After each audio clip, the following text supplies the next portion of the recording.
가장 명예로워야 할 군복을 입은 채 가장 치욕스러운 수갑을 찬 한 여자가 있다. 육군 특수정보부대 그림자의 최정계 요원 강서연 대위. 10년 전 불의의 사고로 위장된 아버지의 죽음에 얽힌 진실을 가슴에 품은 채 그녀는 거대한 악의 실체에 다가선다. 하지만 진실이 밝혀지기 직전 그녀는 오히려 조작된 누명과 함께 적들의 심장부, 경찰서 유치장에 갇히는 신세가 된다. 그녀의 숨통을 조여오는 것은 법의 이름으로 권력을 휘두르는 부패한 경찰서장 최태진, 그리고 그 뒤에 숨어 국가의 근간을 좀먹는 거대한 카르텔이다. 진실과 함께 그녀를 영원히 묻어버리려는 이들의 완벽한 계획 속에서 모두가 그녀의 끝을 예감한다. 하지만 이 거대한 거짓의 한가운데 불의를 목격한 한 남자가 있다. 정의감 넘치는 젊은 경찰 김진우. 그의 눈에 비친 그녀는 범죄자가 아닌 진실을 향한 외로운 싸움을 하는 전사였다. 의무와 양심 사이에서 갈등하던 그는 결국 위험한 선택의 기로에 놓인다. 절망의 끝에서 강서연이 건 단 한 통의 전화. 그것은 잠들어 있던 진실을 깨우고 관련된 모두의 인생을 송두리째 뒤흔드는 거대한 폭풍의 신호탄이 된다. 한 사람의 신념은 거대한 권력의 벽을 무너뜨릴 수 있을까 10년간 묻혀있던 아버지의 진실은 마침내 세상의 빛을 볼 수 있을 것인가. 이제 모든 것을 건 그녀의 마지막 전쟁이 시작된다. 잿빛 하늘이 서울의 심장부, 강남의 화려한 넌사인 불빛을 무겁게 짓누르는 저녁이었다. 금요일 밤의 흥청거림이 막 시작될 무렵 수많은 인파가 엇갈리는 테헤란로 한복판에서 시간은 잠시 그 흐름을 멈춘 듯했다. 모든 소음과 움직임의 중심에 각 잡힌 전투복 차림의 한 여성이 서 있었다. 그녀의 어깨에 달린 은빛 대위 계급장은 축축한 공기 속에서도 선명하게 빛났다. 육군대위 강서연. 그녀의 존재는 주변의 소란스러움과 기묘한 부조화를 이루며 고요한 섬처럼 떠 있었다. 그녀는 방금 비밀정보회의를 마치고 나오는 길이었다. 머릿속은 아직도 복잡한 암호와 배신으로 얼룩진 보고서의 잔상으로 가득했다. 그녀가 쫓고 있던 거대한 부패의 그림자가 마침내 그 꼬리를 잡히기 직전이었다. 바로 그때였다. 끼익! 고막을 찢는 듯한 날카로운 타이어 마찰음과 함께 검은색 승합차 2대가 그녀의 앞뒤를 막아서며 멈췄다. 약속이라도 한 듯 차문이 열리고 검은색 방탄조끼와 헬멧으로 무장한 경찰 특공대원들과 형사들이 쏟아져 나왔다. 주변을 지나던 시민들의 발걸음이 멈췄다. 웅성거림이 파도처럼 번져나갔고 누군가는 반사적으로 스마트폰을 꺼내 들었다. 강서연 대위 맞습니까? 험악한 인상의 중년 남자가 그녀 앞으로 성큼성큼 다가왔다. 그의 눈빛은 사냥감을 발견한 맹수처럼 번뜩였고 입계는 비릿한 미소가 걸려 있었다. 서울지방경찰청 광역수사대의 박동식 형사팀장이었다. 최태진 서장의 충실한 개로 알려진 인물. 강서연은 대답 대신 그를 차갑게 응시했다. 그녀의 눈동자는 동요 없이 깊고 고요했다. 마치 폭풍 전야의 바다 같았다. 폭행 및 공무집행방해 혐의로 긴급 체포합니다.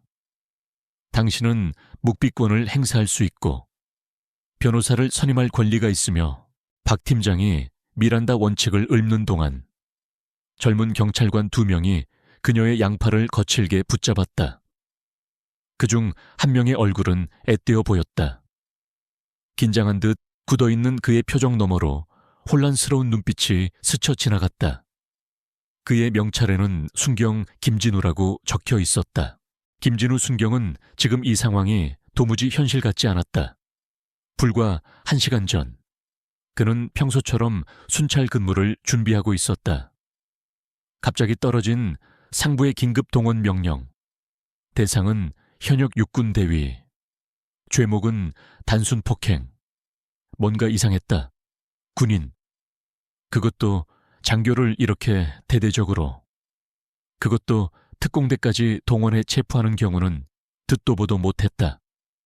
마치 국가전복을 꾀한 테러리스트를 잡는 듯한 위압적인 분위기였다.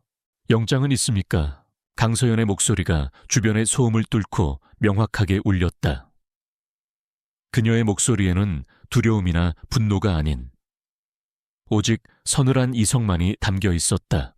박 팀장이 코웃음을 쳤다. 현행범 체포에 무슨 영장이 필요해. 순순히 따라오는 게 좋을 거야. 여기서 더 소란 피우지 말고. 그는 부하들에게 눈짓했다. 차가운 금속의 감촉이 강서연의 손목을 파고들었다. 철컥하는 소리와 함께 수갑이 채워졌다. 그녀는 저항하지 않았다. 그저 묵묵히 자신을 올가매는 강철의 무게를 감당할 뿐이었다. 그녀의 시선은 자신의 손목에 채워진 수갑을 지나 그것을 채운 젊은 경찰관 김진우의 눈을 향했다. 김진우는 자신도 모르게 시선을 피했다. 그녀의 눈빛은 그가 지금까지 봐왔던 어떤 범죄자의 눈과도 달랐다. 원망이나 증오가 아니었다. 그것은 마치 너는 지금 네가 무슨 짓을 하고 있는지 알고 있는가라고 묻는 듯한 깊이를 알 수 없는 질문과도 같았다. 그의 심장이 이유 없이 쿵쾅거리기 시작했다.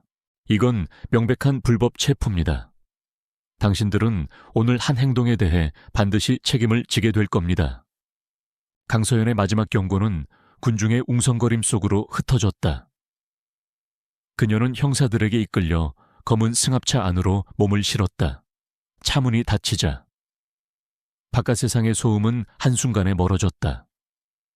차 안에는 무거운 침묵과 형사들의 거친 숨소리만이 가득했다. 강서연은 창밖으로 빠르게 스쳐 지나가는 서울의 야경을 바라보았다. 흔들리는 불빛들이 마치 그녀의 머릿속을 스쳐가는 수많은 생각처럼 흩어졌다 모이기를 반복했다. 이것은 명백한 함정이었다. 그녀의 수사가 최태진 서장의 턱 밑까지 다다랐다는 신호이기도 했다. 그들은 그녀를 멈추기 위해 그리고 그녀가 가진 모든 것을 빼앗기 위해 이 무리수를 둔 것이다. 아버지가 돌아가시기 전 마지막으로 남겼던 말이 귓가에 맴돌았다. 서연아, 괴물과 싸울 때는 스스로 괴물이 되지 않도록 조심해야 한다. 그리고 그 시면을 들여다볼 때 시면 또한 너를 들여다본다는 것을 잊지 마라. 아버지, 전설적인 군정보사령부 소속이었던 아버지. 그는 10년 전 훈련 중 불의의 사고로 세상을 떠났다. 하지만 그녀는 알고 있었다. 그것은 사고가 아니었다. 아버지는 군 내부의 거대한 부패 사슬을 파헤치다 살해당한 것이었다. 그리고 그 부패의 중심에는 지금 그녀를 체포하도록 명령한 자, 최태진이 있었다. 그녀가 군에 입대한 이유, 그리고 누구보다 혹독하게 훈련하며 그림자 부대의 최정계 요원이 된 이유는 단 하나. 아버지의 진실을 밝히고 복수를 완성하기 위함이었다. 차량이 서울지방경찰청에 도착했다. 강서연은 마치 개선 장군처럼 당당하게 차에서 내렸다. 그녀를 바라보는 경찰관들의 시선에는 호기심과 경멸, 그리고 약간의 두려움이 뒤섞여 있었다. 박동식 팀장은 그녀를 곧장 취조실로 끌고 갔다. 자, 강대위, 이제부터 게임을 시작해볼까? 박 팀장은 책상 위에 서류 뭉치를 던지며 의자에 거만하게 앉았다. 취조실의 공기는 담배 냄새와 눅눅한 먼지 냄새로 탁했다. 벽에 걸린 시계의 초침 소리만이 유난히 크게 들렸다. 증인도 있고 피해자 진술서도 확보했어. 당신이 민간인을 무차별적으로 폭행했다는 증거가 차고 넘친다고. 군인이라는 신분으로 민간인을 상대로 폭력을 행사하다니. 이거 완전 군기강 회의의 표본 아니야. 얌전히 자백하면 정상 참작의 여지라도 있겠지만 계속 이렇게 뻣뻣하게 굴면 국방부에 정식으로 사건 이첩하고 군복벗을 각오해야 할 거야. 강서연은 그의 말을 묵묵히 들었다. 그녀의 표정은 미동조차 없었다. 오히려 그의 조잡한 협박이 가소롭다는 듯 입가에 희미한 미소가 걸릴 뻔했다. 할 말 없나 박 팀장이 책상을 주먹으로 내리치며 소리쳤다. 한참의 침묵 끝에 강서연이 드디어 입을 열었다. 변호사 선임 전에 어떤 진술도 하지 않겠습니다. 이 여자가 아직도 상황 파악이 안 되나. 그리고 그녀는 그의 말을 끊었다. 법적으로 보장된 권리를 요구합니다. 무슨 권리? 전화 한 통 할 권리. 지금 바로 사용하게 해 주시죠. 박 팀장의 얼굴이 일그러졌다. 그는 이 여자에게서 당황하거나 두려워하는 기색을 보고 싶었다. 하지만 그녀는 조금도 흔들리지 않았다.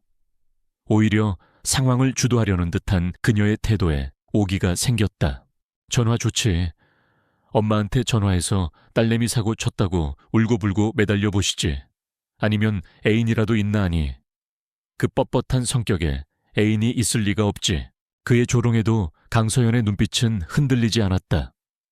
그녀는 그저 끈질기게 그를 응시할 뿐이었다. 그 시선에 담긴 무언의 압박감에 박 팀장은 결국 자리에서 일어났다. 김승영, 복도에서 대기하고 있던 김진우가 황급히 들어왔다. 예, 팀장님, 이 여자. 전화 한 통 쓰게 해줘. 어디로 거는지. 무슨 얘기하는지 똑똑히 감시해. 딴짓하면 바로 끊어버려. 알겠습니다.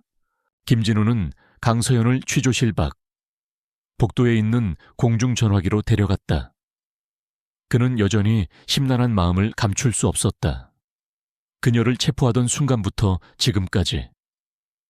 그의 머릿속에서는 이건 아니다라는 경고음이 계속해서 울리고 있었다. 그녀는 범죄자가 아니었다. 그녀는 마치 거대한 폭풍의 눈 한가운데 서 있는 사람처럼 보였다. 강서연은 수화기를 들었다. 그녀는 잠시 눈을 감았다. 머릿속으로 단 하나의 전화번호를 떠올렸다. 그것은 그녀의 인생을 지탱해온 마지막 동아줄이자 이제 곧 모든 것을 뒤엎어버릴 비장의 카드였다. 그녀는 주저없이 번호를 눌렀다. 뚜르르, 뚜르르. 신호음이 복도를 낮게 울렸다. 김진우는 마른 침을 삼키며 그녀의 옆모습을 지켜보았다. 그녀는 과연 누구에게 전화를 거는 것일까? 군 법무실, 아니면 가족. 신호음이 3번 울렸을 때 상대방이 전화를 받았다. 강서연은 짧게 숨을 들이마신 후 나직하지만 힘있는 목소리로 말했다. 저 강서연입니다. 수화기 너머에서는 아무런 대답이 들려오지 않았다. 오직 미세한 숨소리만이 정적을 갈랐다. 그 짧은 침묵의 순간 김진우는 강서연의 입가에 아주 옅은 그러나 모든 것을 확신하는 듯한 미소가 스쳐 지나가는 것을 보았다. 그녀는 다시 입을 열었다.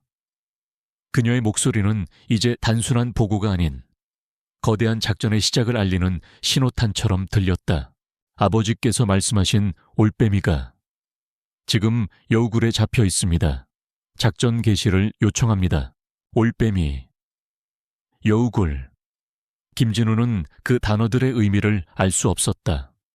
하지만 그 단어들이 평범한 암호가 아니라는 것쯤은 직감할 수 있었다. 그것은 거대한 빙산의 일각에 불과했다. 그리고 자신은 지금 그 빙산과 정면으로 충돌한 작은 배에 올라타 있다는 사실을 깨달았다. 수화기 너머에서 마침내 낮고 중후한 목소리가 흘러나왔다. 단 한마디였다. 알겠다. 강서연은 그 말을 끝으로 조용히 수화기를 내려놓았다. 모든 것이 끝났다는 듯, 혹은 이제 모든 것이 시작되었다는 듯이. 그녀는 천천히 몸을 돌려 김진우를 바라보았다. 그녀의 눈빛은 더 이상 질문이 아니었다. 그것은 예고였다. 이제 곧 당신들이 감당할 수 없는 일들이 벌어질 겁니다. 그 순간 김진우는 깨달았다. 그들이 체포한 것은 단순한 여군 장교가 아니었다. 그들은 자신들이 건드려서는 안 될 거대한 폭풍의 핵을 건드린 것이다. 그리고 그녀가 건 전화 한 통은 그 폭풍을 불러들이는 주문이었다. 그들의 인생을, 그리고 이 경찰서 전체를 송두리째 바꿔놓을 거대한 폭풍의 시작이었다. 복도 끝에서 박동식 팀장이 의심스러운 눈초리로 그들을 지켜보고 있었지만 그는 이미 알 수 있었다. 이 모든 상황의 주도권은 더 이상 경찰에게 있지 않았다. 강서연의 전화가 끊긴 곳은 서울 남산 기슭에 위치한 지도에도 표시되지 않은 비밀스러운 건물 최상층이었다. 창밖으로는 서울의 야경이 보석처럼 흩뿌려져 있었지만 사무실 안은 그 어떤 불빛보다도 차가운 정적이 감돌았다. 국가정보원 NIS 원장 장민준. 그는 수화기를 내려놓은 채 한동안 움직이지 않았다. 그의 얼굴에는 어떤 감정도 드러나지 않았지만 굳게 담은 입술과 얼음장처럼 차가워진 눈빛이 그의 내면에서 휘몰아치는 폭풍을 짐작하게 했다. 올빼미. 그것은 10년 전 그의 가장 친한 친구이자 존경하는 선배였던 강 대령이 자신의 딸에게 붙여준 애칭이었다. 그리고 여우굴. 그것은 그들이 함께 추적하던 부패한 경찰 조직, 특히 최태진 서장이 관할하는 경찰서를 지칭하는 암호였다. 강서연의 전화는 단순한 구조 요청이 아니었다. 그것은 10년간 잠들어 있던 진실의 방아쇠를 당긴 것이며 아버지의 미완성된 전쟁을 이어가겠다는 선전포고였다. 장민주는 책상 위에 놓인 낡은 사진 액자를 가만히 응시했다. 사진 속에는 앳된 모습의 자신과 환하게 웃고 있는 강대령, 그리고 그의 어깨에 목마를 타고 있는 어린 서연의 모습이 담겨 있었다. 강대령은 그에게 단순한 동료가 아니었다. 핏빛으로 물든 공작 현장에서 그의 목숨을 구해준 생명의 은인이자 흔들릴 때마다 그의 길을 바로잡아준 등대와도 같은 존재였다. 그런 그가 사고로 허망하게 떠났을 때 장민주는 무언가 잘못되었음을 직감했다. 하지만 당시 그의 힘은 너무나 미약했고 최태진을 위시한 거대한 카르텔의 방어벽은 견고했다. 그는 복수를 위해, 그리고 진실을 위해 이를 갈며 권력의 중심으로 올라왔다. 그리고 마침내 때가 온 것이다. 그는 비서실로 연결된 직통 인터폰의 버튼을 눌렀다. 나다. 지금 즉시 해일 프로토콜을 발동시켜 자산 올빼미의 신변을 최우선으로 확보하고 여우굴 내부의 모든 통신을 감청한다. 쥐새끼 한 마리도 빠져나가지 못하게 해. 알겠습니다. 원장님, 간결한 명령이 떨어지자 대한민국 최고의 정보기관이 거대한 기계처럼 움직이기 시작했다.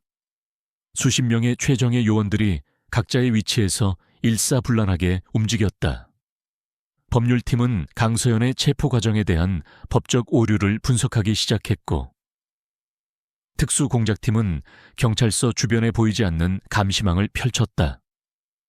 조용한 목소리로 시작된 장민준의 방역은 이제 걷잡을 수 없는 태풍이 되어 최태진의 여우굴을 향해 다가가고 있었다. 같은 시각 서울지방경찰청은 그야말로 발칵 뒤집혔다. 강서연을 취조실에 밀어넣고 의기양양하게 돌아온 박동식 팀장은 최태진 서장의 호출을 받았다. 그는 칭찬이라도 받을 줄 알고 콧노래까지 흥얼거리며 서장실 문을 열었다. 서장님, 저 박동식입니다. 그 뻣뻣한 계집애, 이제 곧 무너질 겁니다. 하지만 그를 맞이한 것은 싸늘한 분노였다. 최태진은 안절부절 못하며 사무실을 서성이고 있었다. 그의 임에는 식은땀이 송골송골 맺혀 있었고 손에 들린 전화기는 금방이라도 부서질 것처럼 떨렸다. 박 팀장, 자네 도대체 무슨 짓을 한 건가? 예, 서장님께서 지시하신 대로 내가 언제 그딴 식으로 요란하게 체포하라고 했나. 조용히 아무도 모르게 데려오라고 했을 텐데 온 동네가 구경하고 인터넷에는 이미 동영상이 나돌고 있어. 자네 머리는 장식으로 달고 다니나. 최태진이 버럭 소리를 질렀다. 그의 책상 위 전화기는 쉴 새 없이 울려댔다. 서울경찰청장, 국방부 헌병대, 심지어 청와대 민정수석실에서까지 연락이 왔다. 내용은 모두 같았다.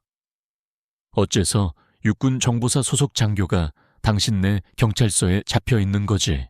박동식은 그제야 사태의 심각성을 깨달았다. 정보사 말입니까?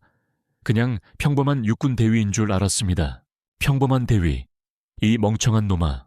그 여자는 강준혁 대령의 딸이야. 강준혁 대령. 그 이름이 나오자 박동식의 얼굴이 하얗게 질렸다. 10년 전 자신의 상관이었던 최태진의 명령으로 그들이 처리했던 바로 그 인물이었다. 전설적인 정보사 요원이었던 그의 죽음은 철저히 사고로 위장되었다. 그 딸이 복수의 칼날을 갈며 자신들의 턱 밑까지 다가왔을 줄은 꿈에도 몰랐던 것이다. 최태진의 계획은 간단했다.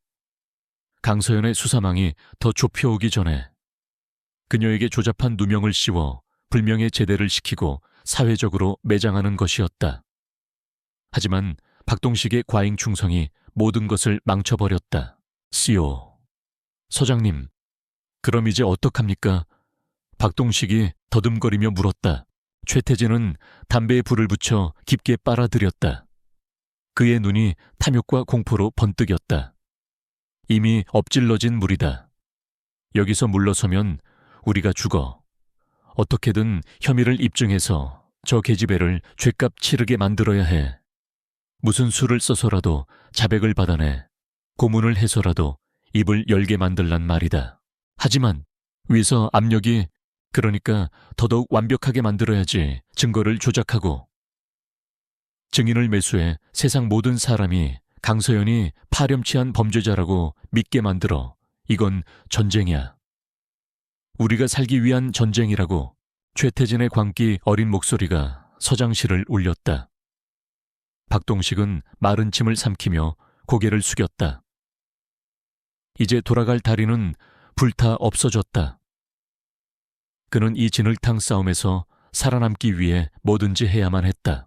한편 강서연이 있는 취조실의 분위기는 완전히 바뀌어 있었다. 박동식 대신 새로운 취조팀이 들어왔다. 그들은 훨씬 더 노련하고 집요해 보였다. 한 명은 부드러운 말투로 그녀를 회유하려 했고 좋은 경찰. 다른 한 명은 법조항을 들먹이며 그녀를 압박했다. 나쁜 경찰. 강 대위님, 저희도 이러고 싶지 않습니다. 하지만 목격자 진술이 너무나 명확합니다. 잠깐의 실수였다고 인정하시면 저희도 최대한 선처를 받을 수 있도록 돕겠습니다. 군인으로서 명예를 지키셔야죠. 강서연은 눈을 감고 있었다. 마치 그들의 말이 소음처럼 들릴 뿐이라는 듯이. 이부아, 강서연, 당신은 지금 대한민국 형법 제257조 폭행치상죄의 피의자야. 혐의가 인정되면 7년 이하의 징역이라고. 당신의 그 잘난 군인 경력도 여기서 끝이야. 그때 강서연이 조용히 눈을 떴다. 그녀의 시선은 회유하던 형사를 향했다. 김 형사님, 지금 형사소송법 제184조의 3진술거부권 고지 의무를 위반하고 계십니다. 그리고 박 형사님. 그녀의 시선이 압박하던 형세계로 옮겨갔다. 제가 폭행했다는 피해자의 상해진단서는 발급일자와 시간이 조작되었더군요. 제가 현장에 있지도 않았던 시간에 발급된 진단서로 저를 기소할 순 없을 겁니다. 취조팀의 얼굴이 굳어졌다. 그녀는 그들이 던지는 모든 창을 완벽한 논리의 방패로 막아내고 있었다. 그녀는 피의자가 아니었다. 오히려 그녀가 그들의 불법적인 수사 행태를 신문하는 검사처럼 보였다. 그리고 제가 폭행했다는 그 피해자, 전과 사범의 사기꾼이더군요. 그런 사람의 진술에 신빙성이 있다고 보십니까? 네가 그걸 어떻게 하리치르리아 하시에느지아무 있을 강서연은 대답 대신 희미한 미소를 지었다. 취조실 안의 공기가 역전되었다.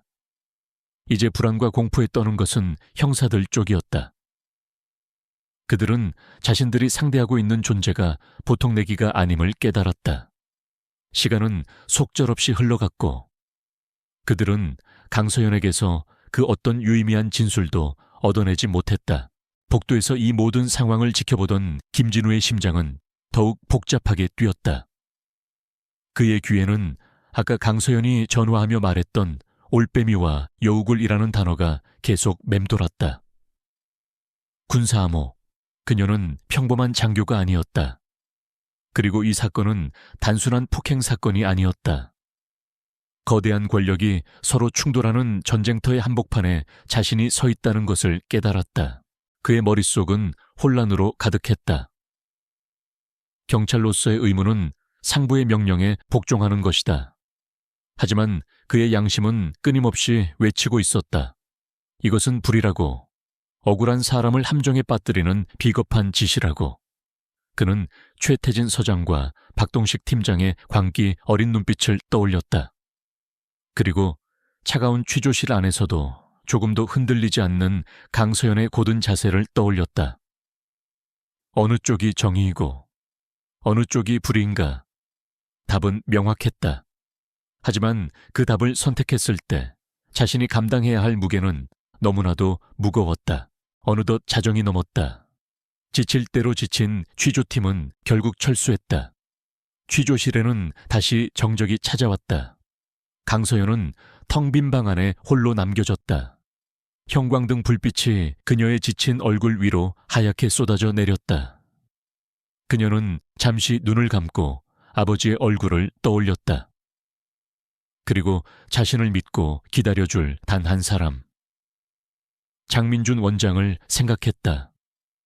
싸움은 이제 막 시작되었다. 그녀는 천천히 눈을 떴다. 그녀의 시선은 취조실의 한쪽 벽을 덮고 있는 일방향 거울을 향했다. 거울 너머에서 누군가가 자신을 지켜보고 있음을 알고 있었다. 그녀는 그 보이지 않는 적들을 향해, 그리고 이 부조리한 세상을 향해 속으로 맹세했다. 아버지, 당신의 명예를 더럽힌 자들을 제 손으로 심판하겠습니다. 이 여우굴의 마지막 숨통을 끊어놓을 때까지 저는 결코 멈추지 않을 겁니다. 차가운 공기 속에서 그녀의 결의는 더욱 단단하게 굳어가고 있었다. 경찰서 전체를 휘감기 시작한 보이지 않는 폭풍의 전조는 점점 더 뚜렷해지고 있었다. 그 폭풍의 중심에서 강서연은 고요하게 다음 수를 준비하고 있었다. 차가운 유치장 바닥에서 올라오는 항의는 뼛속까지 스며들었다. 강서연은 벽에 등을 기댄 채 무릎을 감싸 안고 앉아 있었다. 어둠과 침묵만이 존재하는 이 작은 공간은 그녀의 의지를 꺾기 위해 고안된 감옥이었다. 하지만 그들에게는 이 시간이 오히려 그녀에게 과거를 돌아보고 복수의 칼날을 더욱 날카롭게 벼리는 기회가 될 것이라는 사실을 알지 못했다. 눈을 감자. 잊으려 해도 잊을 수 없는 기억들이 파노라마처럼 펼쳐졌다. 12년 전 햇살이 눈부시게 쏟아지던 어느 봄날이었다. 군부대 관사 앞 잔디밭에서 16살의 서연은 아버지 강준혁 대령과 함께 웃고 있었다. 아버지는 갓 강아지 티를 벗은 벨기에 마리노이즈. 하늘이에게 원반 던지는 법을 가르치고 있었다. 서연아, 봐, 국년의 가장 중요한 덕목은 용맹함이 아니야. 바로 교감과 충성심이지. 하늘이는 내 눈빛만 보고도 네가 무엇을 원하는지 알아챌 수 있어야 해. 그건 너도 마찬가지다. 상대의 눈을 보고 진심을 읽을 줄 알아야 한다. 강 대령의 목소리는 언제나처럼 따뜻하고 힘이 있었다. 그는 딸에게 군인이 되는 법이 아닌 사람이 되는 법을 가르쳤다. 그의 손은 거칠었지만 딸의 머리를 쓰다듬는 손길은 언제나 부드러웠다. 하늘이는 아버지가 던진 원반을 번개같이 물고 와 서연의 발치에 내려놓았다. 서연은 하늘이의 머리를 쓰다듬으며 활짝 웃었다. 그때의 세상은 온통 평화롭고 안전한 색으로 가득 차 있었다. 그녀에게 아버지는 세상의 전부였고 흔들리지 않는 거대한 산이었다. 하지만 그 평화는 오래가지 않았다. 서연이 고등학교 3학년이 되던 해 아버지의 얼굴에선 웃음기가 사라지기 시작했다. 그는 밤늦게까지 서재에서 나오지 않았고 종종 알 수 없는 분노와 고뇌에 찬 표정으로 창밖을 바라보곤 했다. 어느 날 밤 서연은 잠결에 목이 말라 거실로 나왔다가 서재에서 새어나오는 아버지의 격앙된 목소리를 들었다. 최태진 자네, 정말 선을 넘었어. 군수물자를 빼돌려 밀수하는 것도 모자라. 태아그룹과 손잡고 돈 세탁까지. 이건 단순한 비리가 아니야. 국가안보를 뒤흔드는 이적 행위라고 당장 멈추지 않으면 내가 자네를 군법회의에 세우겠네. 수화기 너머에서 어떤 대답이 오갔는지는 알 수 없었다. 하지만 서연은 최태진이라는 이름과 태아그룹이라는 단어를 똑똑히 들었다. 그 이름들은 어린 그녀의 뇌리에 깊은 낙인처럼 새겨졌다. 며칠 후 아버지는 훈련을 떠나기 전날 밤 서연을 조용히 불렀다. 그의 얼굴은 전례 없이 심각했다. 그는 작은 열쇠 하나를 그녀의 손에 쥐어주었다. 서연아, 아빠에게 혹시 무슨 일이 생기면 절대로 아무도 믿지 마라. 오직 장민준 삼촌만 믿어야 한다. 그리고 이걸 가지고 올빼미 둥지를 찾아가거라. 모든 진실이 그곳에 있을 거다. 올빼미 둥지. 서연은 그게 무엇인지 물었지만 아버지는 그저 슬픈 눈으로 그녀의 머리를 쓰다듬어 줄 뿐이었다. 그것이 그녀가 본 아버지의 마지막 모습이었다. 일주일 뒤 한 통의 전화가 걸려왔다. 아버지가 야간 산악훈련 중 발을 헛디뎌 실족사했다는 차가운 통보였다. 세상이 무너져 내렸다. 장례식장은 눈물과 위선으로 가득했다. 수많은 군인들이 조문을 왔고 그 중에는 당시 소령이었던 최태진도 있었다. 그는 서연의 손을 잡고 강 대령님은 정말 훌륭한 군인이셨습니다. 너무나 안타깝습니다. 라며 악어의 눈물을 흘렸다. 서연은 그의 손을 뿌리치고 싶었지만 온몸이 마비된 듯 움직일 수 없었다. 그때 멀리서 굳은 표정으로 자신을 바라보는 한 남자와 눈이 마주쳤다. 장민준이었다. 그의 눈빛은 깊은 슬픔과 무력한 분노로 이글거리고 있었다. 그 눈빛을 본 순간 서연은 깨달았다. 아버지의 죽음은 사고가 아니라는 것을. 그날 이후 강서연의 시간은 멈췄다. 그녀는 오직 하나의 목표를 위해 살았다. 아버지의 복수. 그녀는 혹독하게 공부해 육군사관학교에 수석으로 입학했고 졸업 후에는 가장 위험하고 힘든 최전방 부대와 특수부대를 자원했다. 그녀는 자신의 몸과 마음을 강철로 단련했다. 마침내 그녀는 아버지의 뒤를 이어 정보사령부의 비밀부대, 그림자 부대의 요원이 되었다. 그리고 10년간 끈질기게 최태진의 뒤를 쫓았다. 이제 그 길고 긴 추적의 끝이 눈앞에 와 있었다. 같은 시각 서울지방경찰청 사무실에는 김진우 순경만이 홀로 남아 있었다. 그는 퇴근도 잊은 채 자신의 컴퓨터 모니터만 뚫어져라 쳐다보고 있었다. 낮에 있었던 일들이 머릿속에서 떠나지 않았다. 강서연의 차분한 눈빛, 그녀가 뱉었던 암호 같은 단어들, 그리고 상관들의 당황하고 광기 어린 모습들, 그의 양심이 그를 잠 못 들게 했다. 이건 아니야. 뭔가 잘못됐어. 그는 충동적으로 경찰 내부망에 접속했다. 손가락이 저절로 움직여 강서연의 사건 파일을 검색했다. 접근 권한이 없는 파일에 접속하는 것은 명백한 규정 위반이었다. 발각되면 중징계를 피할 수 없을 터였다. 하지만 그는 멈출 수 없었다. 사건 파일을 열어본 김진우의 눈이 커졌다. 이상한 점이 한두 가지가 아니었다. 첫째, 피해자라고 주장하는 남자의 진술서. 그의 진술은 오락가락했고 구체적인 폭행 상황에 대한 묘사는 마치 누군가 불러주는 것을 받아 적은 것처럼 부자연스러웠다. 둘째, 사건 발생 시각. 피해자는 저녁 오겜시경에 폭행당했다고 주장했지만 강서연이 그 시간에 다른 장소에 있었다는 명백한 알리바이가 있었다.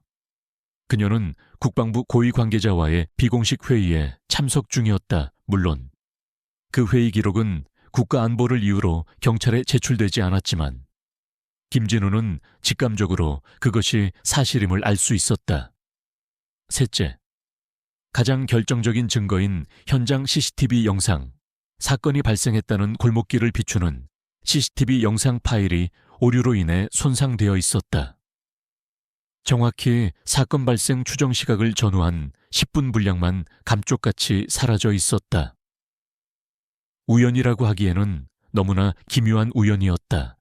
이건 명백한 조작이야. 김진우는 자신도 모르게 중얼거렸다. 심장이 미친 듯이 뛰기 시작했다. 이것은 한 개인의 일탈이 아니었다. 경찰 조직 전체가 움직여 한 사람을 매장시키려 하고 있었다. 그 배후에 있는 자가 누구인지, 얼마나 거대한 권력을 가졌는지 상상조차 하기 두려웠다. 그는 창문에 비친 자신의 얼굴을 보았다. 경찰 제복을 입은, 아직은 정의감을 믿는 젊은 청년의 얼굴. 그는 평생 정직하게 살아오신 아버지를 떠올렸다. 아버지는 항상 말씀하셨다. 진우야, 경찰은 시민의 지팡이가 되어야지. 권력의 몽둥이가 되어서는 안 된다. 김진우는 주먹을 꽉 쥐었다. 두려웠다. 거대한 조직 앞에서 자신은 한낱 미미한 존재에 불과했다. 맞서 싸우다가는 계란으로 바위치기가 될 것이 뻔했다. 하지만 이대로 눈을 감는다면 평생 자신을 용서할 수 없을 것 같았다. 그는 더 이상 이 불의한 연극의 방관자로 남을 수 없었다. 그는 주변을 살핀 후 조심스럽게 USB 드라이브를 컴퓨터에 꽂았다. 그리고 강서연의 사건 파일과 관련된 모든 의심스러운 자료들, 조작된 진술서, 모순된 보고서, CCTV 영상 기록 부재, 증명서 등을 복사하기 시작했다. 이것은 그의 첫 번째 반역이었다. 불의에 맞서기 위한 작지만 의미 있는 첫걸음이었다. 데이터가 복사되는 짧은 시간 동안 그는 마치 영겁의 시간을 보내는 것 같았다. 마침내 복사가 완료되었다. 그는 USB 드라이브를 빼내 주머니 깊숙이 넣었다. 손바닥 안에서 느껴지는 작은 플라스틱 조각이 청은 망은처럼 무겁게 느껴졌다. 그는 이제 공범이거나 방관자가 아니었다. 그는 진실을 향한 싸움의 참여자가 되기로 결심한 것이다. 다시 차가운 유치장. 강서연은 길었던 과거로의 여행에서 돌아와 천천히 눈을 떴다. 그녀의 눈빛은 이전보다 더욱 차갑고 단단해져 있었다. 과거의 슬픔은 그녀를 주저앉히지 못했다. 오히려 그것은 그녀의 심장을 강철로 만들고 그녀의 복수심을 활활 타오르는 불길로 바꾸어 놓았다. 그녀는 이제 혼자가 아니었다. 아버지의 기억이, 그리고 자신을 믿어주는 단 한 사람의 존재가 그녀와 함께하고 있었다. 한편 텅 빈 사무실에서 김진우는 자신이 복사한 USB를 가만히 내려다보고 있었다. 그는 이 작은 저장 장치가 앞으로 자신의 인생을 어떻게 바꿔놓을지 알 수 없었다. 하지만 한 가지는 분명했다. 그는 더 이상 어제의 김진우가 아니었다. 그는 어둠 속에서 진실의 증거를 손에 쥔 채 보이지 않는 거대한 적과 맞서 싸울 준비를 하고 있었다. 아직 서로의 존재를 모르는 두 사람. 감옥에 갇힌 여군과 자기 자리를 걸고 싸우는 젊은 경찰. 그들은 각자의 공간에서 같은 적을 향해 조용히 칼을 갈고 있었다. 서울의 밤은 깊어갔고 거대한 폭풍의 전야는 더욱 짙은 어둠에 휩싸이고 있었다. 강서연이 유치장에 갇힌 지 사흘째 되는 날 아침. 경찰서에 예상치 못한 손님이 찾아왔다.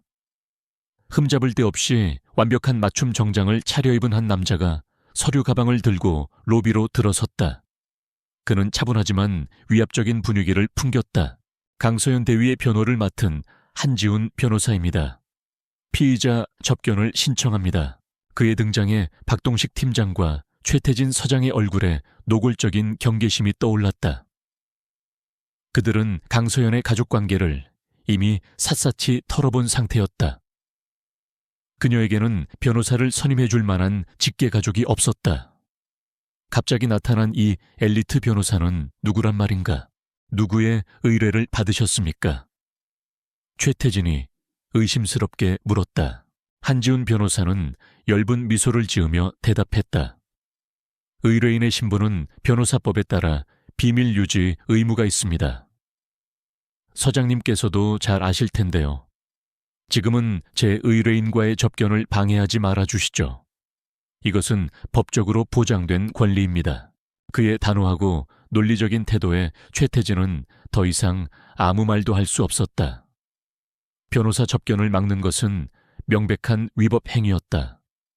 그는 마지못해 허락했지만 박동식에게 눈짓하며 감시를 소홀히 하지 말라고 지시했다. 한지훈 변호사는 작은 접견실에서 강서연을 마주했다. 문이 닫히고 감시하던 박동식의 시선이 차단되자마자 그의 분위기가 180도 바뀌었다. 그는 주머니에서 작은 탐지기를 꺼내 방 안을 빠르게 스캔했다. 예상대로 테이블 밑에서 초소형 도청 장치가 발견되었다. 그는 소리 없이 그것을 무력화시킨 뒤 강서연을 향해 고개를 숙였다. 보고드립니다. 대위님, 국가정보원 특수공작팀 소속 한지훈입니다. 원장님의 지시로 파견되었습니다. 그는 더 이상 변호사가 아니었다. 그는 장민준이 보낸 칼이었다. 강서연의 굳어있던 얼굴에 아주 잠깐 안도감이 스쳐 지나갔다. 상황은 어떻습니까? 원장님께서 해일 프로토콜을 발동하셨습니다. 현재 이곳 여우굴은 저희의 손바닥 안에 있습니다. 내부 상황 보고를 부탁드립니다. 강서연은 지난 사흘간 겪었던 일과 최태진, 박동식의 움직임, 그리고 그들의 심리 상태에 대해 간결하고 정확하게 보고했다. 그녀의 분석은 한치의 오차도 없는 정보 요원의 그것이었다. 그리고 가능성이 있는 내부 조력자가 한 명 있습니다. 그녀가 말했다. 누구지? 김진우 순경 젊고 아직 정의감이 살아있는 것 같습니다. 하지만 확신할 수는 없습니다. 그가 우리 편이 될 수 있을지 아니면 약점이 될지 확인해야 합니다. 한지훈은 고개를 끄덕였다. 그는 서류 가방에서 만년필 하나를 꺼내 테이블 위에 놓았다. 평범해 보이는 고급 만년필이었다. 암호화된 메시지입니다. 김진우 순경에게 전달할 방법을 찾으십시오. 그가 진정으로 우리 편이라면 이 메시지에 응답할 겁니다. 접견이 끝나고 강서연은 다시 유치장으로 이송되었다. 그녀의 손에는 한지훈이 건넨 만년필이 쥐어져 있었다. 이제 그녀에게는 새로운 임무가 주어졌다. 의심의 눈초리가 가득한 이 적진 한복판에서 김진우라는 불확실한 변수에게 비밀 메시지를 전달해야만 했다. 기회는 생각보다 빨리 찾아왔다. 점심 식사를 배급하기 위해 김진우 순경이 다른 교도관과 함께 유치장 복도로 들어섰다. 박동식 팀장은 멀리서 그들을 감시하고 있었다. 강서연은 쇠창살 사이로 식판을 받기 위해 손을 내밀었다. 바로 그 순간 그녀는 갑자기 현기증이 나는 척하며 비틀거렸다. 유쿠. 그녀의 손에서 식판이 떨어지며 요란한 소리를 냈다. 김진우는 반사적으로 그녀를 부축하기 위해 다가왔다. 박동식의 시선이 그들에게로 향했다. 괜찮으십니까? 김진우가 그녀의 팔을 잡는 바로 그 찰나. 강서연은 번개 같은 동작으로 만년필을 그의 손바닥 안에 몰래 쥐어주었다. 그녀의 눈빛이 그 어느 때보다도 절박하게 그를 향했다. 그녀는 나직하게, 오직 그에게만 들릴 목소리로 속삭였다. 이것이 당신을 살릴 수도, 죽일 수도 있습니다. 김진우의 손바닥에 느껴지는 차갑고 단단한 감촉. 그는 심장이 멎는 것 같았다. 그는 재빨리 만년필을 주머니에 숨겼다. 박동식은 그들의 짧은 접촉을 의심스럽게 쳐다봤지만 정확히 무엇이 오갔는지는 보지 못했다. 그날 밤 김진우는 아무도 없는 경찰서 화장실 칸에 숨어 만년필을 꺼내 들었다. 떨리는 손으로 만년필을 돌려보자 약속된 부분에서 작은 틈이 벌어지며 머리카락보다 얇게 말린 종이 조각이 나왔다. 여우가 닭장을 노리고 있다. 진실을 원한다면 내일 자정 남산 식물원 동문에서 3번째 벤치로 오라. 혼자 와야 한다. 이 쪽지는 즉시 폐기할 것. 김진우는 쪽지를 변기에 넣고 물을 내렸다. 온몸의 피가 차갑게 식는 것 같았다. 이것은 초대장이자 시험이었다. 강서연이 그를 시험하고 있었다. 그가 가진 정의감이 진짜인지 아니면 그저 값싼 동정심에 불과한지 확인하려는 것이다. 만약 약속 장소에 나간다면 그는 돌이킬 수 없는 강을 건너게 될 터였다. 하지만 나가지 않는다면 그는 평생 불의에 눈 감은 비겁자로 살아가야만 할 것이다. 그는 밤새 고민했다. 그리고 결심했다. 다음 날 그는 비번이었지만 평소처럼 출근 준비를 했다. 그리고 아무도 모르게 그가 복사해둔 증거 자료가 담긴 USB를 품에 숨겼다. 자정의 남산 식물원은 칠흑 같은 어둠과 적막에 휩싸여 있었다. 김진우는 약속된 벤치에 앉아 초조하게 주위를 살폈다. 심장이 금방이라도 터져 나올 것 같았다. 그때 어둠 속에서 한 인형이 나타났다. 강서연이 아니었다. 낮에 보았던 변호사 한지훈이었다. 왜 나왔나? 김순경, 한지훈이 차갑게 물었다. 김진우는 더 이상 망설이지 않았다. 그는 품에서 USB를 꺼내 내밀었다. 저는 경찰입니다. 그리고 지금 강서연 대위님에게 벌어지고 있는 일은 정의가 아닙니다. 이건 그 증거입니다. 한지훈은 USB를 받아들었다. 그는 잠시 김진우의 눈을 들여다보았다. 그의 눈에 담긴 것은 두려움이 아닌 굳은 결이었다. 한지훈의 표정이 부드러워졌다. 용감하군. 나는 NIS 요원이다. 지금부터 우리가 하는 일은 국가의 명운이 걸린 일이다. 그는 김진우에게 모든 것을 설명했다. 최태진과 태아그룹의 거대한 커넥션, 그리고 10년 전 강준혁 대령의 죽음에 얽힌 진실까지. 김진우는 거대한 충격에 휩싸였다. 자신이 발을 들인 사건이 상상 이상으로 거대하고 위험하다는 것을 깨달았다. 하지만 이제 그는 더 이상 두렵지 않았다. 오히려 분노가 치밀어 올랐다. 제가 뭘 하면 되겠습니까? 평소처럼 행동해. 그들의 눈과 귀가 되어 모든 것을 보고하고 우리에게 알려 최태진의 다음 수를 알아내야 한다. 그리고 강 대위님과 연락할 통로를 만들어야 해. 하지만 어떻게? 접견은 이제 어려울 겁니다. 그때 한지훈이 예상치 못한 말을 꺼냈다. 강 대위에게는 가족과도 같은 궁연이 한 마리 있다. 이름은 하늘이. 현재 군견훈련소에 보호 중이지. 우리가 손을 써서 인도적인 차원에서 강 대위와 하늘이가 잠시 만날 수 있도록 주선할 거다. 최태진도 외부의 시선을 의식해서 거절하지 못할 거야. 그의 계획은 치밀했다. 김진우가 그 만남을 자연스럽게 성사시키도록 돕고 그 틈을 타 하늘이의 목줄에 초소형 통신장치를 숨겨 전달한다는 것이었다. 오직 강서연만이 알아챌 수 있는 비밀 장소에. 다음 날 김진우는 최태진 서장에게 조심스럽게 건의했다. 강서연 대위가 심리적으로 매우 불안정해 보이니 그녀가 아끼는 궁연과의 짧은 만남을 허락해 주는 것이 수사에 도움이 될 수도 있다는 그럴듯한 제안이었다. 언론과 상부의 압박에 시달리던 최태진은 자신의 관대한 이미지를 보여줄 기회라고 판단하고 마지못해 승낙했다.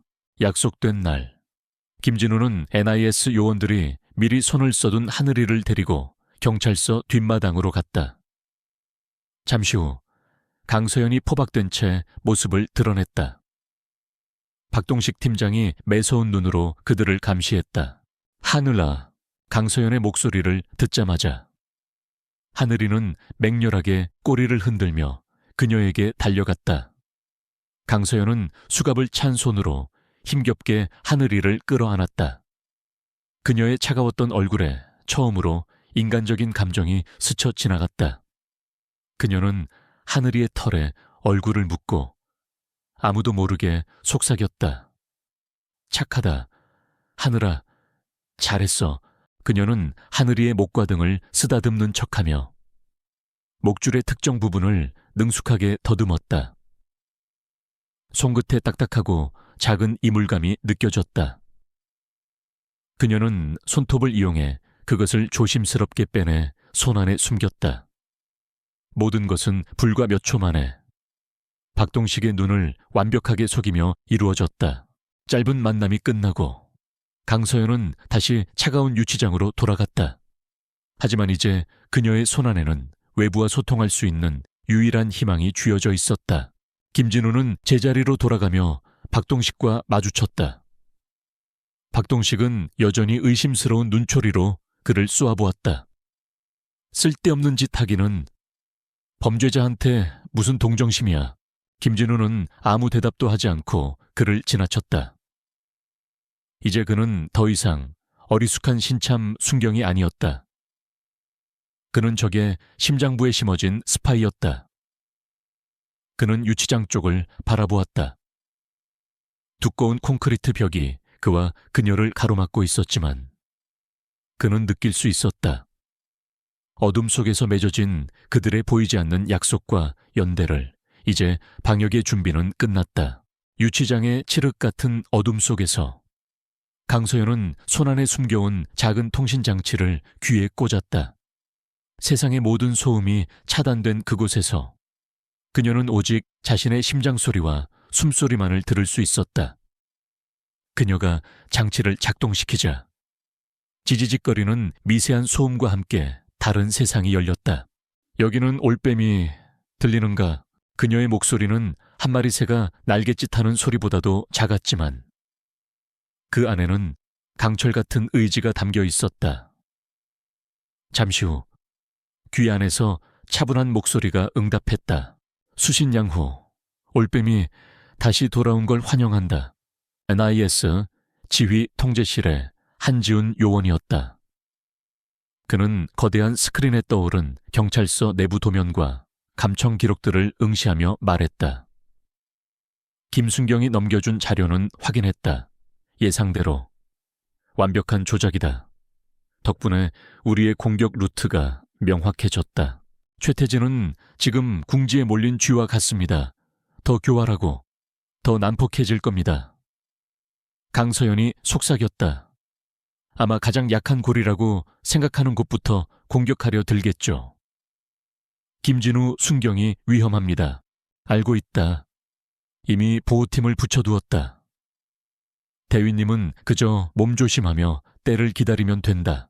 강서연은 눈을 감았다. 자신 때문에 위험에 처한 젊은 경찰관의 얼굴이 떠올라 마음이 무거웠다. 하지만 이 전쟁에서 이기기 위해서는 희생이 따를 수밖에 없다는 것을 그녀는 너무나 잘 알고 있었다.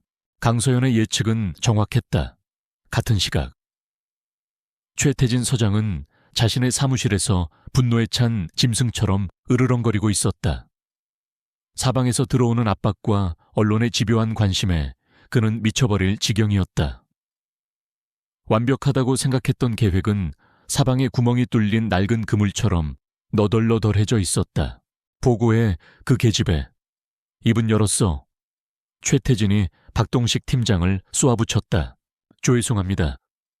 서장님, 묵비권만 행사하고 있습니다. 증거라고는 불법적으로 수집한 정황 증거뿐이라 검찰에서도 영장 청구를 기각했습니다. 제기랄 최태진이 재떨이를 벽에 집어던졌다. 내부에 쥐새끼가 있는 게 틀림없어. 우리의 정보가 어딘가로 새고 있다고 그의 의심에 가득 찬 눈이 번뜩였다. 그는 지난 며칠간의 일들을 복기했다. 모든 사건의 중심에 어른거리는 한 명의 얼굴.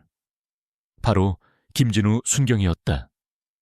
쓸데없이 그 궁견과의 만남을 주선한 것도, 강서연의 주변을 맴돌며 미심쩍은 행동을 보인 것도 그였다. 증거는 없었다. 하지만 궁지에 몰린 자의 직감은 증거보다 날카로운 법이다.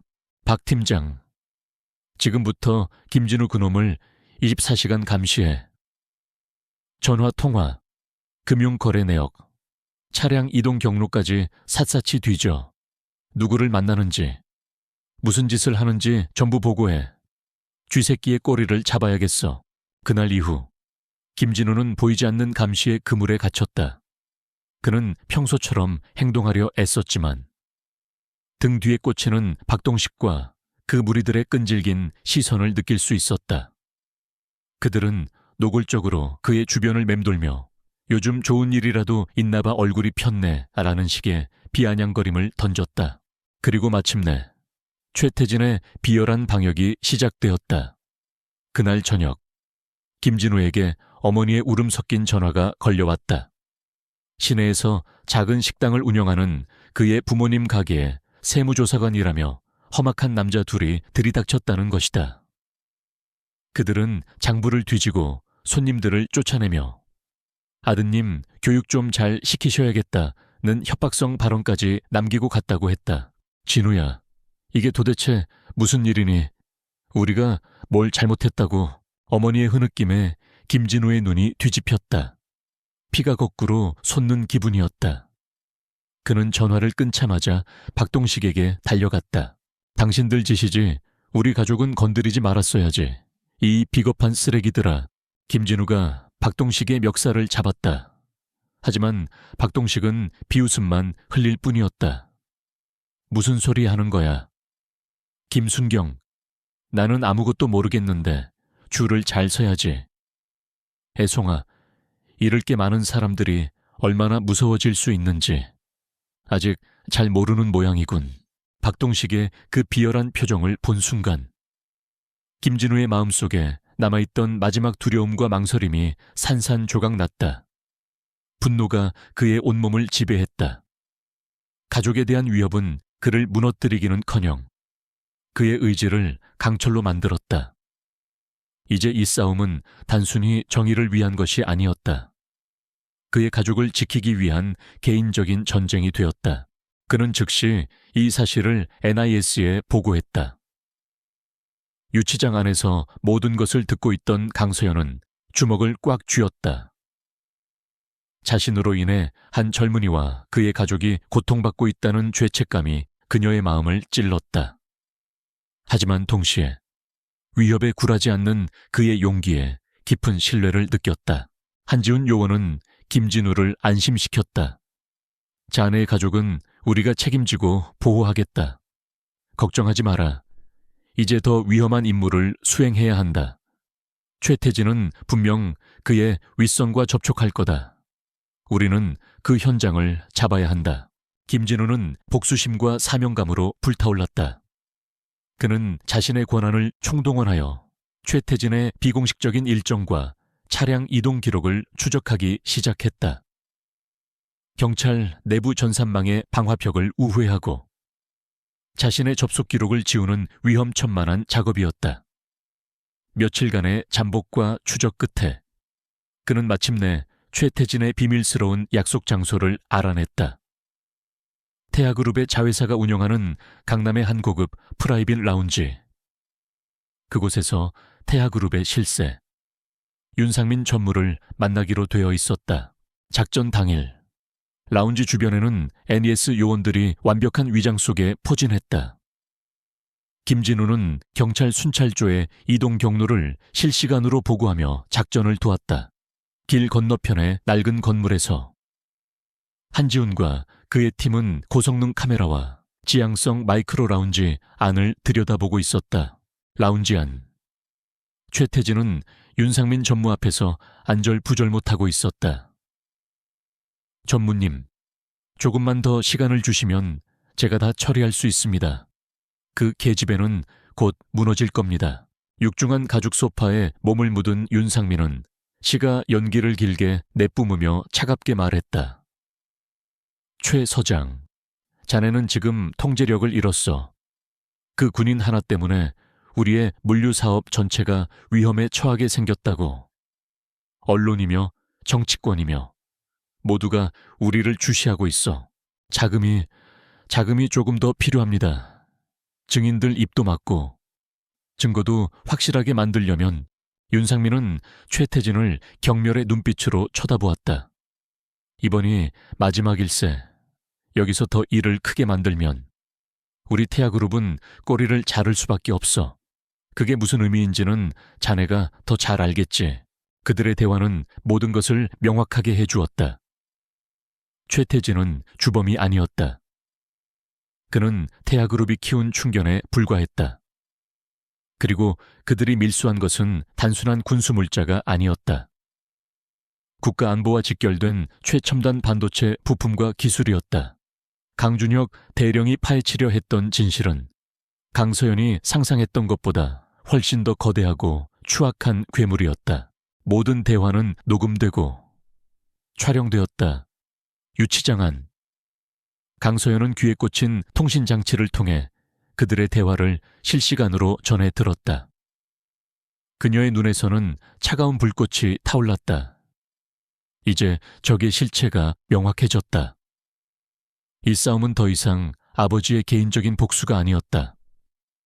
나라의 근간을 좀먹는 거대한 암덩어리를 도려내는 전쟁이었다.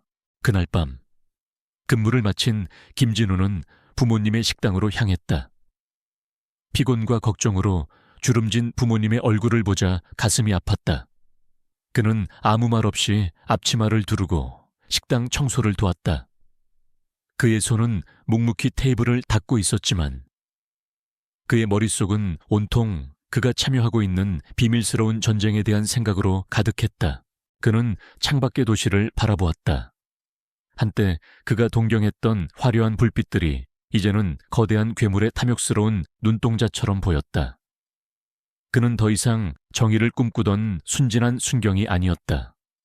그는 어둠 속에서 총성 없는 전쟁을 치르는 이름 없는 군인이었다. 정의를 지키는 대가는 혹독했다. 하지만 그는 기꺼이 그 대가를 치를 준비가 되어 있었다. 유치장 안. 강서연은 최태진과 윤상민의 대화 녹취록을 머릿속에서 몇 번이고 되감았다.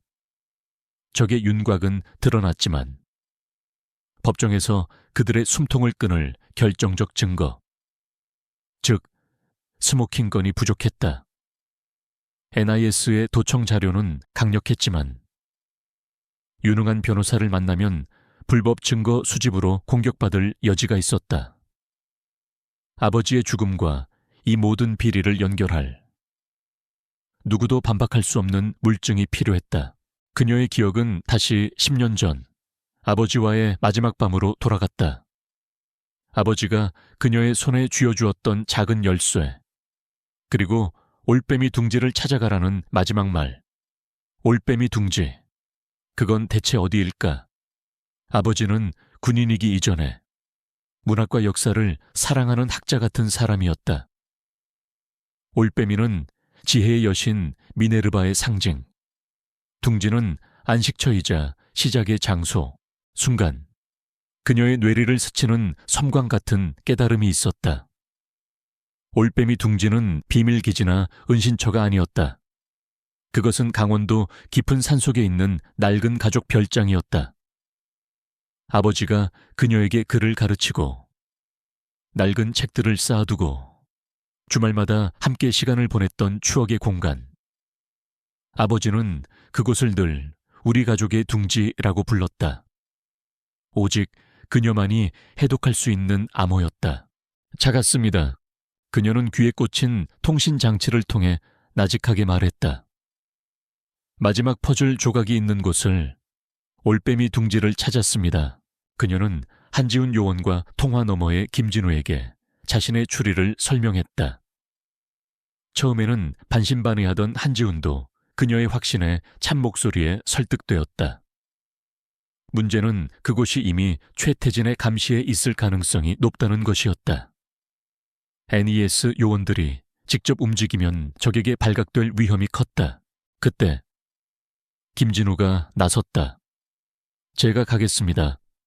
가족 병간호를 핑계로 휴가를 내겠습니다. 말단 순경 하나가 휴가를 내고 강원도에 가는 것을 의심할 사람은 없을 겁니다. 목숨을 건 위험한 제안이었다. 만약 발각된다면 그는 모든 것을 잃게 될 터였다. 하지만 그의 목소리에는 조금의 망설임도 없었다. 혼자 가선 안 됩니다.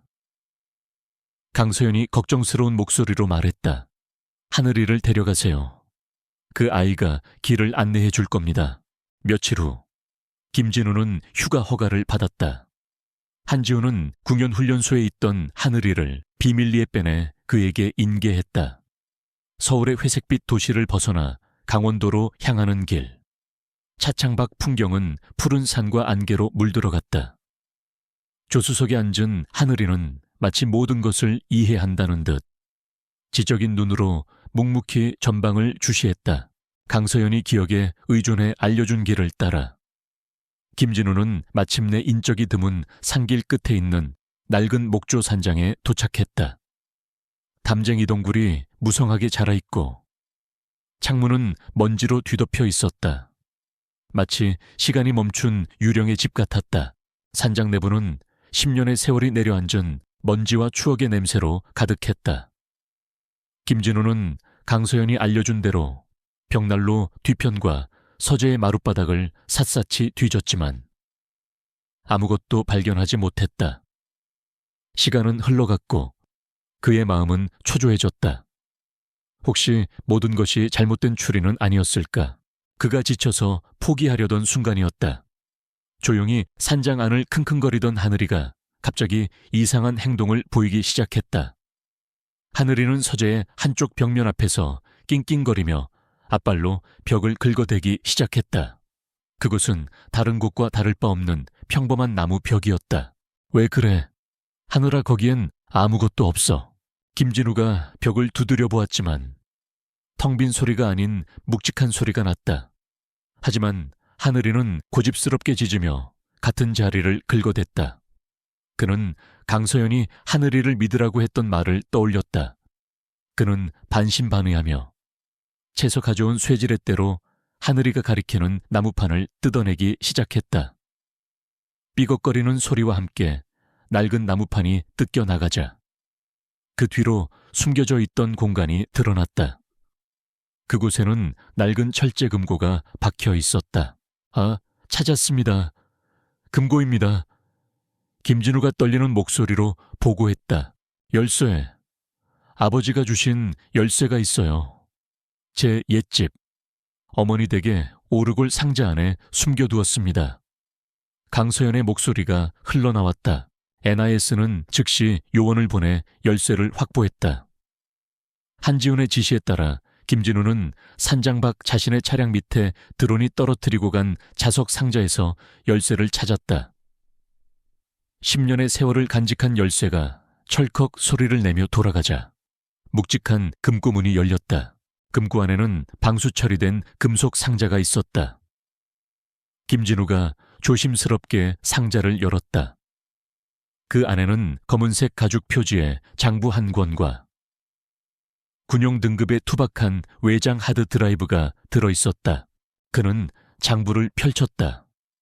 그곳에는 최태진의 모든 불법 거래 내역, 밀수 경로, 뇌물 액수, 관련자들의 이름과 날짜가 강준혁 대령의 단정한 필체로 빽빽하게 기록되어 있었다. 그것은 괴물의 해부도와도 같았다.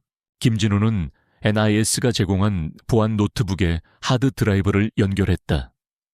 여러 개의 파일 중 마지막 기록이라는 이름의 영상 파일을 발견했다. 그는 떨리는 손으로 파일을 클릭했다. 화면에 나타난 것은 10년 전. 강준혁 대령의 사무실이었다. 숨겨진 카메라에 촬영된 영상 속에서 강 대령은 최태진과 마주 앉아 있었다. 자네의 욕심이 결국 모두를 파멸로 이끌 걸세. 지금이라도 멈추게. 선배님, 너무 멀리 오셨습니다. 이젠 멈출 수가 없습니다, 부디. 못 본 것으로 해주십시오. 최태진의 목소리에 담긴 은밀한 협박, 그가 떠나고 난 뒤 강 대령은 잠시 깊은 고뇌에 빠졌다. 그리고 화면이 바뀌었다. 영상은 강 대령이 그의 마지막 훈련을 떠나기 직전에 녹화한 비디오 다이어리였다. 그는 카메라를 정면으로 응시하며 마치 10년 후의 딸에게 말을 거는 것 같았다. 서연아, 네가 이 영상을 보고 있다면 아빠는 실패한 것이겠지. 하지만 이게 끝은 아니다. 이 안에 모든 진실이 담겨 있다. 최태진과 태아그룹의 추악한 거래, 그리고 그들의 약점까지 나를 대신해 복수해다오. 하지만 더 중요한 것은 우리가 입은 이 군복의 명예를 되찾는 것이다. 부디 몸조심하거라. 사랑한다. 내 딸, 나의 작은 올빼미. 영상이 끝나고 김진우는 움직일 수 없었다. 그의 뺨 위로 뜨거운 눈물이 흘러내렸다. 이것은 단순한 증거가 아니었다. 딸에게 남기는 한 아버지의 절절한 유언이었다. 같은 시각 유치장 안에 강서연도 통신장치를 통해 10년 만에 아버지의 목소리를 듣고 있었다. 그녀의 뺨 위로도 눈물이 하염없이 흘렀다. 하지만 그것은 더 이상 슬픔만의 눈물이 아니었다. 그리움과 사랑, 그리고 모든 것을 불태워버릴 듯한 무서운 분노와 결의의 눈물이었다. 마지막 퍼즐 조각은 맞춰졌다. 산속의 길고 긴 밤이 끝나고 동쪽 하늘부터 서서히 새벽이 밝아오고 있었다. 김진우는 장부와 하드 드라이브를 소중히 상자에 담았다. 그의 곁에는 하늘이가 처음부터 끝까지 그랬던 것처럼 묵묵하고 충직하게 앉아 있었다. 이제 모든 준비는 끝났다. 최후의 결전을 위한 여명이 밝아오고 있었다. 대검찰청 중앙수사부. 대한민국의 심장부에서 가장 날카로운 칼날들이 모이는 곳. 그곳에 숨막히는 정적을 깨고 NIS 원장 장민준의 목소리가 낮게 울렸다. 그의 앞에는 검찰총장을 비롯한 검찰 최고 수뇌부가 앉아 있었다. 이것은 강준혁 대령이 10년간 기록한 비망록입니다. 그리고 이것은 그가 목숨과 맞바꾼 증거가 담긴 하드 드라이브입니다. 한지훈 요원이 책상 위에 강 대령의 유품들을 올려놓았다. 이어서 NIS가 확보한 최태진과 윤상민의 대화 녹취록이 재생되었다. 처음에는 반신반의하던 검찰총장의 얼굴이 시간이 흐를수록 경악으로 물들어갔다. 이것은 단순한 비리 사건이 아니었다. 군과 경찰, 그리고 재계가 결탁하여 국가의 안보를 뿌리부터 뒤흔든 거대한 반역이었다. 당장 특별수사팀을 꾸리시오. 검찰총장의 불호령이 떨어졌다. 그리고 강서연 대위의 구속영장을 즉시 기각하고 모든 혐의를 무효 처리하시오. 이것은 국가가 한 군인에게 저지른 과외대한 최소한의 사죄다. 불독이라는 별명을 가진 타협을 모르는 권혁수 부장검사를 팀장으로 한 특별수사팀이 즉시 구성되었다. 그들의 첫 번째 임무는 최태진, 윤상민, 그리고 박동식에 대한 체포영장을 발부받는 것이었다. 그 시각 서울지방경찰청은 다가올 폭풍을 감지하지 못한 채 여느 때와 같은 모습이었다. 하지만 그 평화는 오래가지 않았다. 수십 명의 검찰 수사관들과 NIS 요원들이 들이닥쳤을 때 경찰서는 순식간에 아수라장으로 변했다. 대검찰청에서 나왔습니다. 최태진 서장. 직권남용 및 뇌물수수, 살인교사 혐의로 당신을 체포합니다.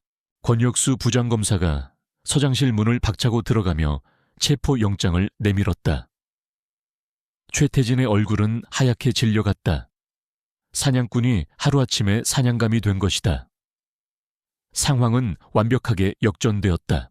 권혁수는 부하들에게 최태진의 사무실을 봉쇄하라고 지시한 뒤 직접 유치장으로 향했다. 그는 차가운 쇠창살 앞에 서서 며칠 사이에 수척해진 강서연을 바라보았다. 강서연 대위, 대한민국 검찰을 대표하여 사과드립니다. 국가가 당신에게 큰 빚을 졌습니다. 지금부로 당신에 대한 모든 혐의는 소멸되었으며 당신은 자유입니다. 철컥 소리와 함께 유치장 문이 열렸다. 강서연은 묵묵히 밖으로 걸어 나왔다. 구겨진 전투복은 그녀의 꺾이지 않은 의지를 대변하는 듯 했다. 그녀의 시선은 아수라장이 된 사무실 한가운데서 굳어있는 김진우 순경과 마주쳤다. 승리의 기쁨도 감격의 눈물도 없었다. 오직 말없는 신뢰와 감사의 눈빛만이 오갔다. 그것으로 충분했다. 강서연은 풀려나는데 그치지 않았다.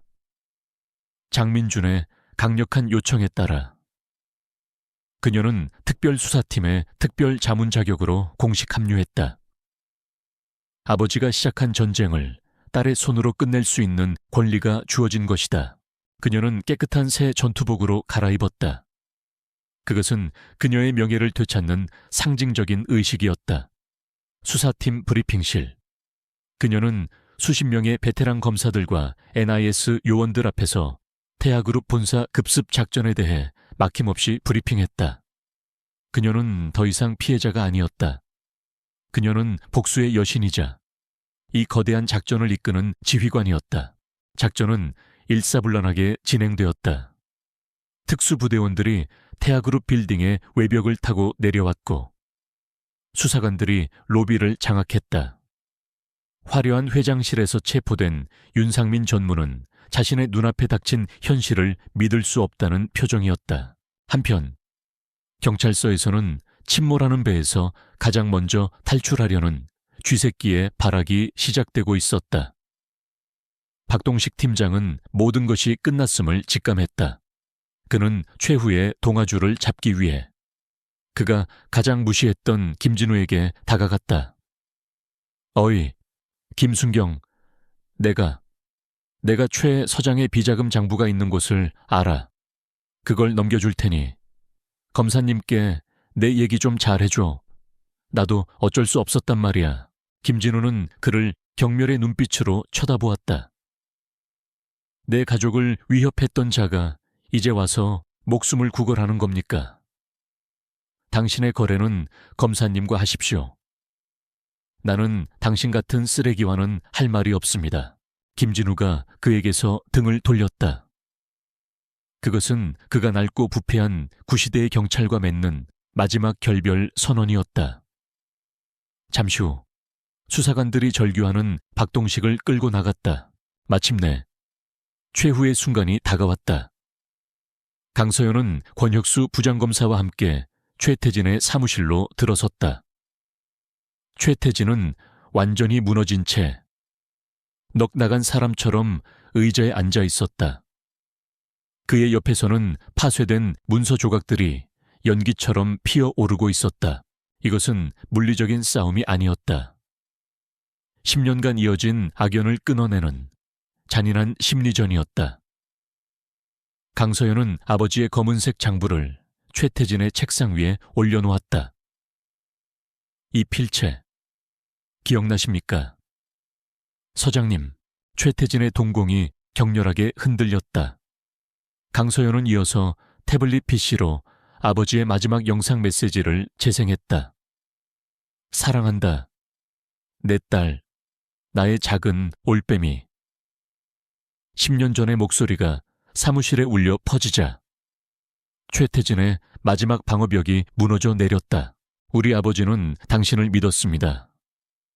친동생처럼 아꼈습니다. 그런데 어떻게 그런 짓을 할 수 있었습니까? 강서연의 얼음장 같은 목소리가 그의 심장을 찔렀다. 최태진은 갑자기 광기 어린 웃음을 터뜨리며 절규하기 시작했다.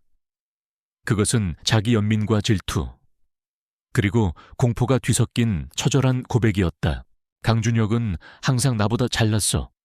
항상 정의로운 척, 고고한 척 나를 내려다봤지. 그가 모든 것을 망치려 했어. 내 길을 가로막았다고. 그래서 어쩔 수 없었어, 그 훈련. 그래, 내가 손을 썼다. 그의 등산 장비에 흠집을 내놨지. 그가 사라져야만 내가 살 수 있었단 말이다. 강서연이 10년간 기다려온 대답이었다. 살인에 대한 직접적인 자백, 권혁수의 지시에 따라 모든 대화는 녹음되고 있었다. 고백을 마친 최태진은 완전히 탈진한 채 의자에 쓰러졌다. 권혁수 부장검사가 그에게 다가가 차갑게 말했다. 최태진, 강준혁 대령 살인교사 및 직권남용, 뇌물수수 등 적시된 모든 혐의로 당신을 체포한다. 차가운 수갑이 그의 손목에 채워졌다. 끌려나가던 그의 눈이 마지막으로 강서연의 눈과 마주쳤다. 그의 눈에는 더 이상 오만함 대신 패배한 자의 비참한 공포만이 남아있었다. 강서연은 아무런 표정 없이 그를 바라보았다. 10년간의 기다림은 끝났다. 하지만 이 승리에는 기쁨 대신 무겁고도 깊은 허무함만이 존재했다. 최태진이 사라진 사무실에 강서연은 홀로 남았다. 멀리서 사이렌 소리가 희미해져 갔다. 그녀는 창밖으로 지고 있는 서울의 석양을 바라보았다. 그녀는 아버지의 장부를 집어들어 가슴에 품었다. 그리고 그 순간 지난 10년간 단 한 번도 남 앞에서 보이지 않았던 눈물 한 방울이 그녀의 뺨을 타고 흘러내렸다. 그것은 슬픔과 해방감, 그리고 마침내 내려놓게 된 무거운 짐에 대한 눈물이었다. 길고 길었던 전쟁은 마침내 끝이 났다. 거대한 폭풍이 휩쓸고 지나간 뒤 대한민국은 한동안 그 후폭풍에 시달려야 했다. TV와 신문은 연일 태하 게이트에 대한 뉴스를 쏟아냈다. 태하그룹의 윤상민 전무와 그 일당은 물론 그들에게 뇌물을 받고 비리를 묵인해 온 정재계와 군의 고위급 인사들이 줄줄이 구속되었다. 최태진은 살인교사 혐의까지 더해져 1심에서 무기징역을 선고받았다. 법정에서 최후 진술을 하며 발악하는 그의 모습은 한때 거대 권력이었던 자의 비참한 종말을 보여주었다. 이 사건은 골마 터진 환부를 도려내는 아픔인 동시에 새로운 시작을 위한 진통이기도 했다. 경찰과 검찰에 대한 국민적 불신은 극에 달했지만 역설적으로 이는 대대적인 사법개혁의 신호탄이 되었다. 그리고 그 모든 변화의 중심에는 불의에 맞서 싸운 한 명의 여군과 한 명의 젊은 경찰관이 있었다. 사건이 종결되고 몇 달 후 김진우 순경은 서울지방경찰청 대강당에 서 있었다. 그는 더 이상 순경이 아니었다. 어깨에는 경사 계급장이 빛나고 있었다. 새로 부임한 경찰청장은 직접 그의 어깨에 계급장을 달아주며 말했다. 김진우 경사, 자네는 100명의 총경도 해내지 못한 일을 해냈네. 우리 경찰이 무엇을 위해 존재하는지를, 이 제복의 무게가 얼마나 무거운지를 모두에게 일깨워 주었어. 자네 같은 경찰이 있는 한 우리 조직의 미래는 아직 어둡지 않네. 표창 수여식이 끝나고 청장은 그를 따로 불렀다. 가고 싶은 부서가 있나 어디든 자네가 원하는 곳으로 보내주겠네. 강력계든 지능범죄 수사대든 모두가 선망하는 자리였다. 하지만 김진우는 잠시 생각에 잠긴 뒤 단호하게 대답했다. 감찰과로 보내주십시오. 제3의 최태진이 나오지 않도록 조직 내부에서부터 썩은 부위를 도려내는 역할을 하고 싶습니다. 그의 대답에 청장은 놀라움과 함께 깊은 신뢰의 눈빛을 보냈다. 김진우는 더 이상 순진한 이상주의자가 아니었다. 그는 어둠의 깊이를 보았고 그 어둠과 싸우기 위해 스스로 감시자가 되기로 결심한 것이다. 그날 저녁, 그는 부모님의 식당을 찾았다. 세무조사관 소동은 예실이 되었고 식당은 다시 손님들의 웃음소리로 가득했다. 아들의 자랑스러운 모습을 본 부모님의 얼굴에는 행복한 미소가 가득했다. 그는 묵묵히 앞치마를 두르고 서빙을 도왔다.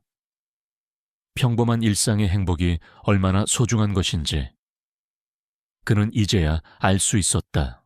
한편 강서연은 장민준 원장과 함께 한강이 내려다 보이는 한적한 곳에서 마주 앉아 있었다. 이제 자네도 훌을 털어버리게. 장민준이 따뜻한 목소리로 말했다. 아버님의 복수도 했고 정의도 바로 세웠어. 이제 군복을 벗고 평범한 강서연으로 돌아가 행복하게 살아. 자네 아버님도 그걸 바라실 걸세. 강서연은 조용히 흐르는 강물을 바라보았다. 그녀도 수없이 고민했다. 이 지긋지긋한 전쟁을 끝내고 평범한 여자로 살아가는 삶. 하지만 그녀는 고개를 저었다. 아버지는 제가 행복하길 바라셨을 겁니다. 그리고 저의 행복은 제가 있어야 할 곳에 있을 때 비로소 완성됩니다. 아직도 우리 사회의 어두운 그늘 속에는 제2의 최태진이, 제2의 태아그룹이 독버섯처럼 자라나고 있습니다. 저는 그 그림자들과 싸우는 그림자 부대에 남겠습니다. 그것이 아버지가 제게 물려주신 유산이자 저의 운명입니다. 그녀는 더 이상 복수에 얽매여 있지 않았다. 그녀는 더 큰 사명을 찾은 것이다. 장민준은 그런 그녀를 보며 자랑스러운 미소를 지었다. 그는 이미 그녀의 대답을 알고 있었다. 강준혁의 딸은 역시 강준혁을 닮아 있었다. 며칠 뒤 맑게 갠 가을날이었다. 강서연은 정복을 차려입고 하늘이와 함께 국립현충원을 찾았다. 그녀는 아버지 강준혁 대령의 묘비 앞에 섰다. 묘비에 새겨진 아버지의 이름을 손으로 쓸어보았다. 그녀는 흰 국화 한 다발을 바치고 묘비 앞의 먼지를 닦아냈다. 하늘이는 그녀의 곁에 조용히 엎드려 있었다. 그녀는 눈을 감고 아버지에게 말을 걸었다. 소리 없는 대화였다. 아버지, 다 끝났어요. 아버지를 괴롭혔던 악마들은 모두 심판을 받았어요. 이제 편히 쉬세요. 너무 보고 싶었어요. 아버지, 저를 구하지 못했던 과거에서 벗어나 이제 저 자신을 용서하려 해요. 그리고 마침내 평화를 찾았어요. 그녀는 품에서 아버지의 검은색 장부를 꺼냈다. 10년간 그녀의 삶을 짓눌렀던 복수의 기록. 그녀는 작은 화로에 장부를 넣고 불을 붙였다. 페이지들이 검게 타들어가며 재로 변해갔다. 증오와 고통의 기록들이 바람에 흩날려 사라졌다. 진실은 밝혀졌고 정의는 실현되었다. 이제 이 지독한 기록을 과거 속에 묻을 시간이었다. 그녀의 길었던 전쟁은 끝났다. 이제 그녀의 삶이 시작될 차례였다. 그리고 다시 몇 달의 시간이 흘렀다. 어느 이른 아침, 한강공원, 강서연은 군복이 아닌 편안한 운동복 차림으로 조깅을 하고 있었다. 그녀의 곁에는 하늘이가 신나게 꼬리를 흔들며 달리고 있었다. 그녀의 얼굴에는 더 이상 얼음장 같은 냉정함 대신 부드러운 평온함이 깃들어 있었다. 상처는 남았지만 그녀는 온전해졌다. 그때 전화벨이 울렸다. 김진우였다. 김 경사님, 승진 축하드립니다. 감찰과 생활은 할만하십니까? 대위님이야말로 요즘 편해 보이십니다. 얼굴이 좋아지셨어요. 언제 시간 되시면 커피나 한잔 하시죠. 그들의 대화는 가볍고 편안했다. 지옥 같은 전쟁터를 함께 건넌 전후에는 이제 일상을 나누는 따뜻한 우정으로 변해 있었다. 그녀는 전화를 끊고 떠오르는 아침 해를 바라보았다. 거대한 폭풍은 지나갔다. 이제 새로운 날이 밝아오고 있었다. 그녀가 스스로의 힘으로 쟁취해낸 희망으로 가득한 미래였다.